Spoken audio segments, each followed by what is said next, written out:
may chika ako. Oo, may chika ako. Wait lang. Kasi kanina, gumagawa ako ng croffles. Yung croissant na ginagamitan ng waffle maker.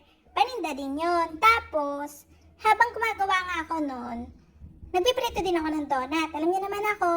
Tapos, naisipan ko, what if yung pang donut na dough, ilagay ko din sa waffle maker?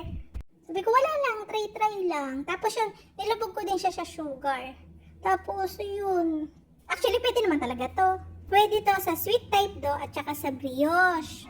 Ito lang din dito, yung katulad ng ginagawa natin sa croissant, yung pagdidip sa kanya doon sa sugar para magkaroon tayo ng crispy na crust at saka nag-caramelize na din.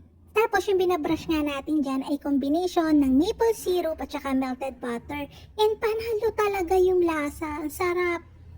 Kaya kahit one trial lang to, ay dinire-diretso ko na kasi malay mo, ito naman yung maging paborito nila. Hindi naman yung puro donut na lang. Ungang-unga na ako sa paggawa ng donut. Araw-araw na lang. Yung mga tao dito sa amin, paggising pa lang sa umaga, pagbukas sa pagkabukas pa lang namin, donut na yung hanap. Pampalit na nila yun sa pandesal. Donut na lang is life.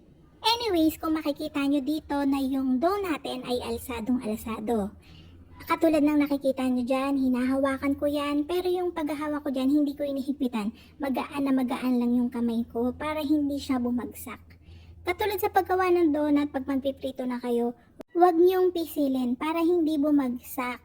Para yung air pockets niya ay nandun pa din.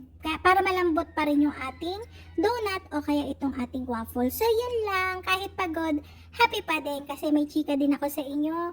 Bumili ako nito mga jar na ang cute. Naka-sale yan, 70% off. So yun lang, bye-bye!